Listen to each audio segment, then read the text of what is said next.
Eh bien, bonsoir à tous. Donc, on va commencer la présentation sur les systèmes d'exploitation, dans lequel je vous invite à un petit voyage. Alors donc ce meet-up va être divisé en quelques parties. Alors déjà, on va définir un petit peu ce que c'est, l'architecture globale, un petit historique, la partie, le lien avec le hardware, les jalons qui ont été passés au fil des années, quelques stats, les usages et puis, dans le futur, qu'est-ce qui nous attend? Alors déjà, définition d'un système d'exploitation. Qu'est-ce que c'est? Eh ben, donc sans système d'exploitation, un ordinateur ne peut pas fonctionner. C'est lui qui va permettre de faire fonctionner les autres programmes dès lors que le système d'exploitation aura amorcé le système. Et c'est lui qui va configurer tous les périphériques. Il offre en fait tout un tas de services et de logiciels, qui vont faciliter, l'usage de l'ordinateur par l'utilisateur. Et il va apporter une certaine commodité et il va s'adapter aux évolutions matérielles. Par exemple, quand on va changer une carte dans le PC ou qu'on va changer carrément le PC en entier, et ben l'OS, lui, il va être capable de s'adapter et de se mettre en fonctionnement, pour, rendre les services. D'un point de vue architecture, très rapidement, donc d'un côté, on a le PC avec tout son matériel, le CPU, la RAM, GPU, carte son, les disques durs, le BIOS, clavier, souris, périphérique d'entrée et de l'autre côté, on a l'utilisateur. Mais entre les 2, il y a bien des choses et c'est tout cet ensemble de choses que prend en charge le système d'exploitation. D'un point de vue utilisateur, on a déjà une interface qui va permettre d'avoir donc l'UX/UI, il y a l'expérience utilisateur, ainsi que le côté graphique, pour accéder justement à cette interface. On a les applicatifs derrière ça, qui vont utiliser cette GUI. Ces applicatifs vont faire appel à des drivers, à du middleware, des exécutables par exemple, et des services. On peut citer par exemple tout ce qui est service Windows, par exemple. Et enfin, pour faire le lien entre tous ces éléments et le hardware par lui-même, eh bien, il y a le kernel. C'est le noyau, le centre de l'OS en fait, qui va permettre d'adapter tous les jeux de commandes en fonction de la techno qu'il y a derrière. Exemple simple, chez AMD, il y a un certain jeu d'instructions qui est utilisé. Chez Intel, c'est un autre jeu d'instructions qui va être utilisé et donc le kernel, lui, il va faire passe-plat et il va permettre à tout l'OS de fonctionner correctement, quel que soit le matériel. Maintenant, bon, on connaît les OS actuels, Windows 10, Windows 11, les différents Linux et macOS, mais l'aventure, elle a commencé il y a bien longtemps, dans les années 80. Alors, qui c'est qu'il y a eu à la base? Eh ben, principalement 3 intervenants qui sont Bill Gates, côté Microsoft, Steve Jobs, côté Apple, et Linus Torvalds, côté Linux, qui est le créateur donc du kernel Linux.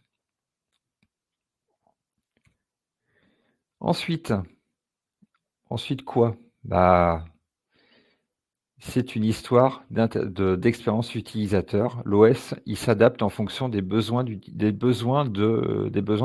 l'utilisateur, en termes de performance, en termes d'activité. Mais d'abord, on va faire un petit retour dans le passé. Hein, on va aller voir un petit peu, ce qui se passait dans les années 80. Donc pour cela, je vais vous partager 2 courtes vidéos de l'époque.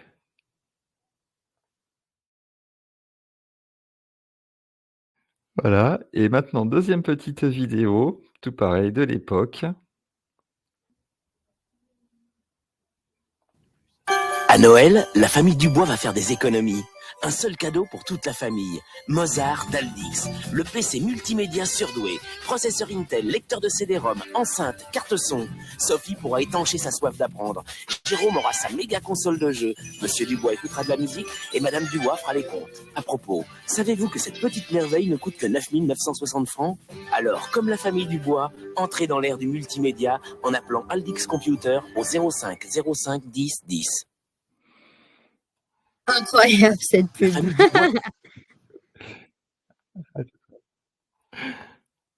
Voilà, donc comme vous pouvez le voir, dans les années 80, on est très, très, très, très loin de ce que l'on a aujourd'hui, de ce que l'on connaît aujourd'hui, hein. Donc il y a eu des sacrées évolutions techniques qui se sont faites en termes autant au niveau software qu'au niveau hardware, hein. Donc voilà, donc ça c'était la petite rétrospective vidéo de la présentation pour vous donner un petit peu une idée de la suite. Et justement, on va faire un petit peu d'histoire. Donc, grosso modo, l'histoire des OS démarre quasiment en même temps que l'apparition des premiers PC, ce qui est normal.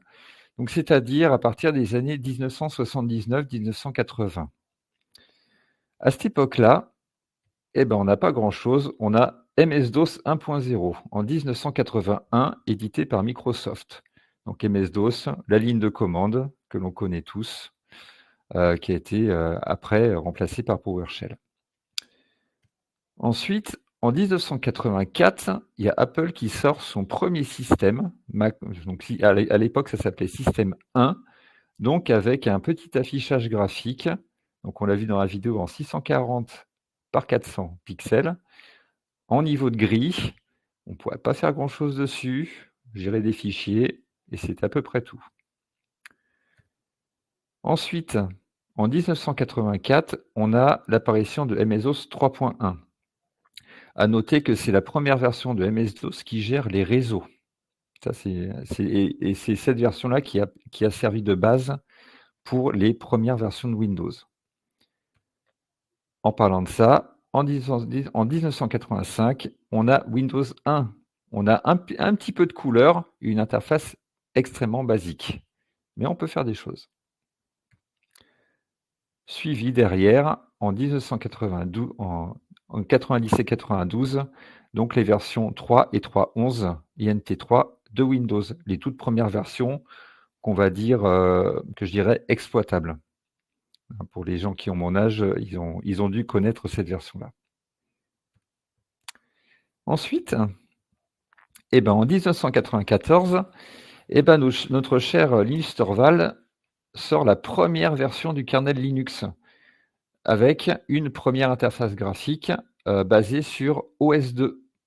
Donc c'est la première interface. C'était en fait, à la base, c'était un POC qui avait été présenté et donc qui a été réutilisé après par à peu près tout le monde, que ce soit Microsoft, Apple ou Linux. En 1995, donc on a fait un bond, on a le système 7.5.1 de Apple, autrement nommé macOS 7 pour certains. En 1995, on a Windows 95 qui apparaît, donc avec une interface graphique qui commence à être un peu plus riche. En 1996, deuxième version du kernel, Linux, avec une interface graphique encore plus riche, avec multiplication des possibilités. Et en 1998, eh bien, Windows 98, qui a été l'une des versions de Windows les plus stables. Suite à ça, Windows 2000, que j'ai personnellement utilisé pendant des années, c'était une version professionnelle. Donc c'était avant le merge des branches domestiques et professionnelles de Windows. En 2001, macOS 9, suivi en 2001 de Windows XP. Donc Windows XP, il faut savoir que c'est la première version qui qui a permis de rassembler, de réunir la branche professionnelle et la branche familiale des versions de Windows. Et donc, elle est aussi nommée NT5. En 2007, donc on a macOS X, en 2007, voilà. Donc avec une interface graphique qui se rapproche de ce qu'on connaît aujourd'hui. En 2009, on a un Windows 7 qui est apparu, suivi en 2012 par la version 3 du kernel Linux, puis de Windows 8 avec les fameuses tuiles qui ont fait beaucoup de commentaires. En 2015, Windows 10, suivi en 2016 de la version 4 du kernel Linux. En 2019, donc version 5 du kernel, avec toujours avec une amélioration continue en fait de l'interface graphique et de l'expérience utilisateur. Suivi en 2021 de Windows 11. Et les dernières, je vais aller beaucoup plus loin, j'ai un peu nettoyé l'historique puisque sinon il y avait 36 millions de versions. Donc en 2022, la version 6 du kernel et en 2024, la version 15 de macOS. Aujourd'hui, il me semble qu'on en est à la version 17 ou 18, un truc comme ça. Donc ça évolue très vite. Maintenant, pour un petit focus là, sur les interfaces utilisateurs, voir un petit peu comment elles ont évolué dans le temps. Donc côté Apple, on est parti de ça. Donc pas très user-friendly, hein. Faut pas se cacher. On est arrivé à ça. On pouvait commencer à jouer sur du Apple. La couleur est apparue avec du clavier virtuel. Ça, c'est du macOS 7, donc avec une interface graphique qui est quand même plus évoluée. Et le macOS X qui offre une interface riche. Même chose avec Windows. Alors là, il y a un petit peu plus de screenshots. On est parti de ça, de la ligne de commande. On arrive à ça en Windows 1, puis ça en Windows 3, puis ça en 3.11, Windows 95, Windows 98, donc à peu près la même chose. Windows Millennium, si je ne me trompe pas. Windows XP, Windows 7, Windows 8, Windows 10. Il y a eu pas mal de versions, pas mal de grosses évolutions en fait. Oui, ils ont beaucoup travaillé. Effectivement, ils n'ont pas chômé. C'est ça. Et maintenant, donc côté Linux, donc les interfaces, elles ont aussi évolué, hein. Donc on est parti d'un Linux 1.0 avec des choses assez rudimentaires pour atteindre des interfaces un peu plus riches et aujourd'hui avoir quelque chose qui ressemble à Windows et à macOS. Mais chez Linux, ce qui est bien, c'est que il n'y a pas qu'un seul bureau, il n'y a pas qu'une seule interface graphique. En fait, c'est des thèmes, ça va être GNOME, ça va être KDE, ça va être XFCE, j'en passe et des meilleurs. Donc voilà un peu ce que ça donne.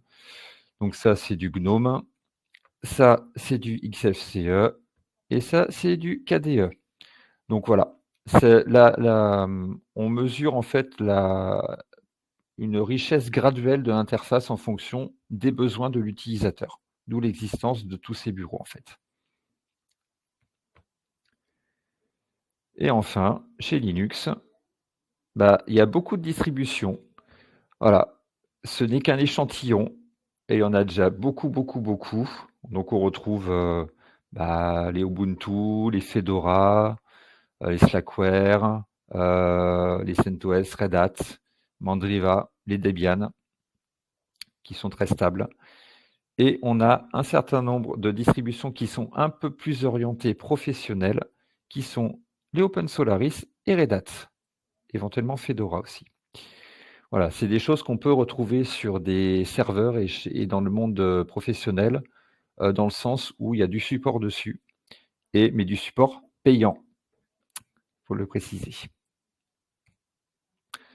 Maintenant, petite passe sur le hardware, qui a un lien très fort avec les OS.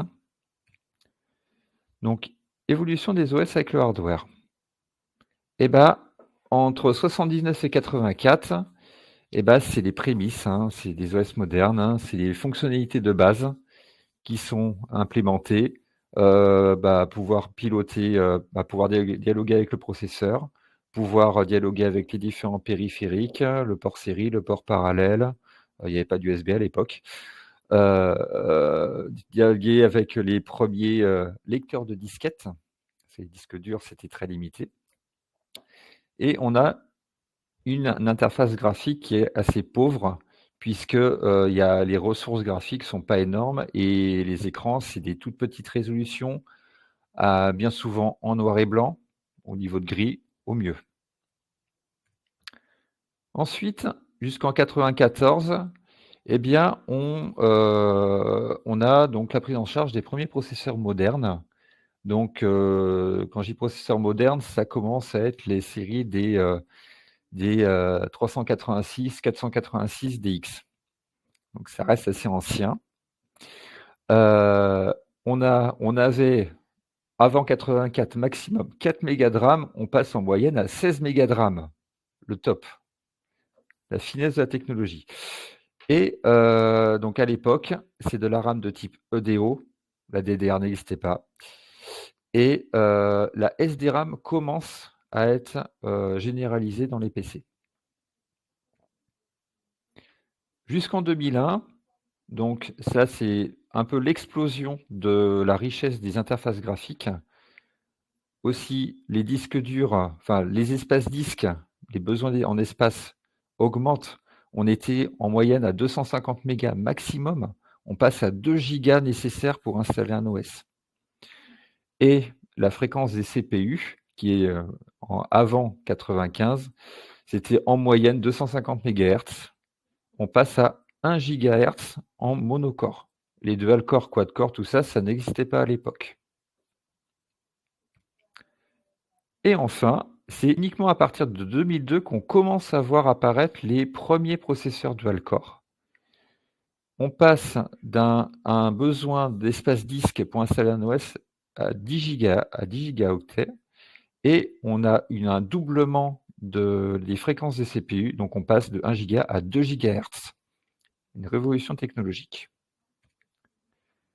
Et enfin, depuis 2007 jusqu'à nos jours, ça a été une évolution exponentielle. Maintenant, on a des processeurs quad-core, octo-core même, voire plus.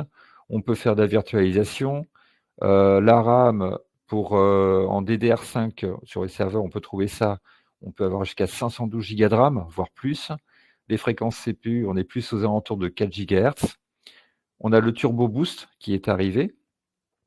Donc, dans l'optique d'une économie d'énergie, puisque un processeur, ça consomme, et quand le processeur il a quasiment rien à faire, il passe en mode basse consommation. Et enfin, on peut remarquer quand même que jusqu'à 2007, que ce soit AMD ou Intel, ils étaient tous à aller chercher la fréquence la plus haute en monocore. Sauf que maintenant, avec les multicores, ça a changé la donne. Maintenant, on est arrivé à une fréquence butoir entre 3 et 4 GHz par corps. Et là, on multiplie le nombre de corps dans les CPU. Et enfin, si on fait un peu un résumé depuis le début, depuis 1979, c'est assez impressionnant, puisque les fréquences de CPU, on est parti de 12,5 MHz, on est arrivé à 4 GHz. On est passé de 1 méga de RAM à 512 Go de RAM. On est passé à un corps jusqu'à 120 corps, voire plus, au niveau des CPU. Les résolutions d'écran, les IHM, elles se sont enrichies d'une façon exponentielle. et donc les OS prennent en charge progressivement donc toute la gestion des GPU, des cartes graphiques modernes, que ce soit Nvidia ou autre, pour toujours prendre en charge des calculs. Maintenant, quelques jalons. Les évolutions techniques et leurs impacts. Donc là, c'est plutôt côté hardware. Donc lors des années 80, il n'y avait pas grand-chose comme processeur. On avait les premiers processeurs en 80-86, les 186, les 286 jusqu'à 486 DX, donc côté Intel, et on avait les Motorola 68000, donc qui tournaient à quelques mégahertz, qui ont équipé pendant fort longtemps les ordinateurs, les Macintosh. On parle aussi à l'époque plutôt de surcouche graphique, puisque la base de l'OS, c'était la ligne de commande. Enfin, on a une prise en charge progressive des protocoles et des interfaces réseau, essentiellement pour la recherche. Et on avait une contrainte majeure à l'époque, c'était qu'il n'y avait pas beaucoup de ressources disponibles. Donc il fallait que l'OS soit optimisé aux petits oignons. Il faudrait que chaque octet gagné c'était le mieux. À partir des années 90, les résolutions augmentent. On obtient du 1024 par 768. Aujourd'hui, on est en 4K. On a commencé à gérer le multithreading. Tous les OS, ils ont adopté donc la couche graphique OS2 qui avait été présentée lors d'un POC. On a une gestion de RAM qui est toujours optimisée, puisqu'à l'époque, on est maximum, 16 mégas de RAM, 32 mégas de RAM, grand luxe. C'était pas énorme. À partir de 1992, on a les API 32 bits qui apparaissent au niveau Windows. On a une amélioration continue du noyau Windows. Et à partir de 1997, il y a un effort qui est fait pour avoir une compatibilité grandissante entre Macintosh et Windows, en termes de partage réseau, en termes de partage de ressources. C'était pas une mince affaire. À partir des années 2000, on a Active Directory qui apparaît, qui existe, qui naît. On a également tout ce qui est système de fichiers WinFS et l'UAC, le système Windows qui permet de protéger les fichiers système. Et à partir de cette date-là, on a une vraie rupture entre le monde MS-DOS et Windows. Parce qu'avant, en fait, MS-DOS servait de launcher à Windows. Maintenant, c'est plus le cas. Windows utilise MS-DOS et PowerShell aussi comme une console, mais c'est intégré à l'OS. Ensuite, à partir de 2010, justement, il y a PowerShell qui naît, donc dans ses premières versions. On a le support des smartphones, on a le support des processeurs ARM, ça va ensemble. Dans les années 2020, on a Windows, enfin Microsoft, qui pousse un nouveau modèle d'application qui est le UWP, le Universal Windows Platform, afin d'avoir un système d'application unifié pour avoir une meilleure compatibilité dans le temps. On a également des améliorations en termes de sécurité et notamment la prise en charge du Secure Boot. Donc pour rappel, le Secure Boot, quand vous bootez votre PC maintenant, donc sur Windows 10 ou Windows 11, avant de lancer le système, il vient checker le CRC du système pour vérifier que la version n'a pas été modifiée par un tiers malveillant, potentiellement. Voilà. Et durant tout ce temps, durant toutes ces années, on a eu des nouveaux matériels, donc GPU, RAM, CPU. Certains éditeurs d'OS n'ont plus pris en charge donc certains processeurs. notamment tout ce qui est Motorola, les 68000. Et on a aussi une évolution des méthodes de mise à jour avec la transformation d'Internet, de l'accès Internet. Il ne faut pas oublier qu'il y a peut-être 15 ans de ça, on était encore au modem 56K. Donc, ce n'était pas forcément génial pour télécharger des mégas et des mégas. Donc, au fil du temps, on est passé à DSL, VDSL, fibre. Maintenant, on est connecté en permanence avec des débits qui jusqu'à 1 giga par seconde. Donc, il n'y a plus vraiment lieu d'avoir... Il est où ma souris ? Voilà. Et donc, comment on pourrait définir un OS ? En fait, je dirais que c'est un super logiciel qui est en constante évolution et qui s'adapte pour toujours répondre aux besoins des utilisateurs. Il a également pour objectif de fournir une plateforme sécurisée de plus en plus avec le fait d'être en permanence connecté afin d'éviter des piratages et fuites de données sensibles. Personne ne voudrait que toute sa vie privée soit disponible en public sur Internet. C'est aussi le rôle de l'OS. Quelques statistiques maintenant. Alors, c'est des statistiques que j'ai récupérées, donc les sources sont indiquées dans le slide. Donc, sur l'utilisation des OS en 2022 et en 2024, dans le monde PC et dans le monde des smartphones. Donc, dans le monde PC, on peut voir que majoritairement, on trouve du Windows. On trouve une bonne part aussi de macOS et une petite partie de Linux. La donne est un peu différente dans le monde mobile, dans le monde des smartphones. Windows, il est quasiment absent. Ils ont tenté avec Windows Phone de s'insérer dans le monde du smartphone, mais ça n'a pas pris. Et donc, c'était la version 8 de Windows. La version a été abandonnée au bout de quelques années.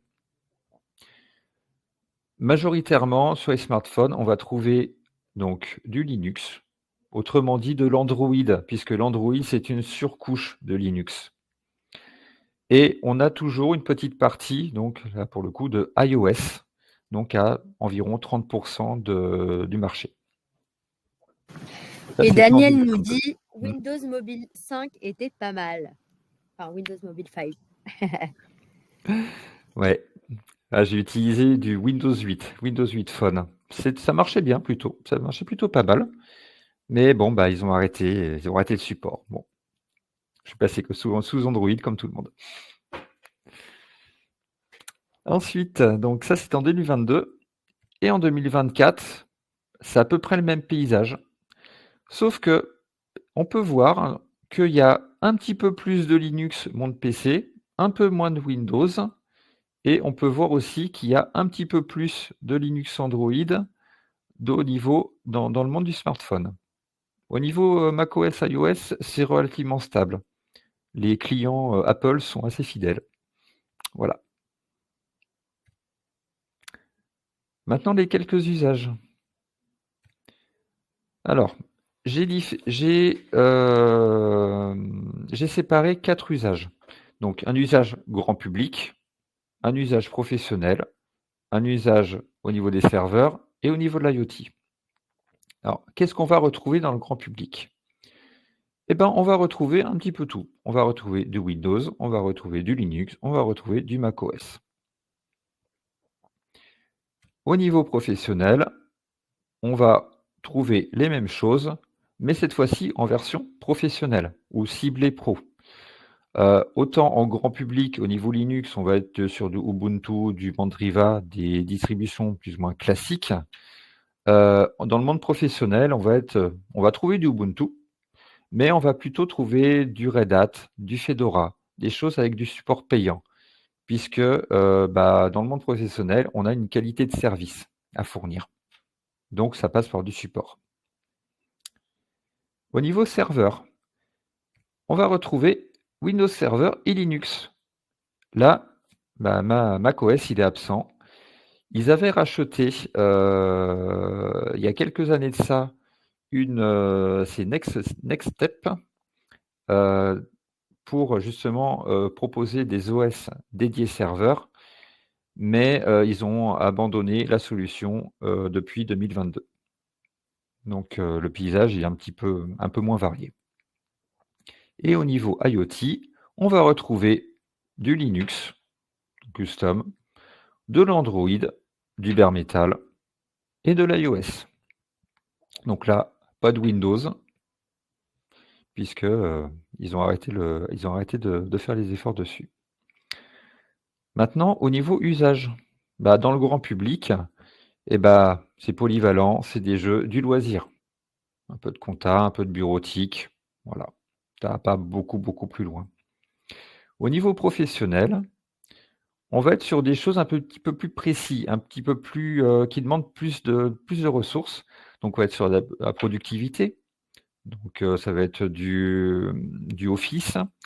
On va être sur de l'infographie, donc ça c'est le fort de Apple à ce niveau-là. Ils ont toujours été très, très forts là-dedans.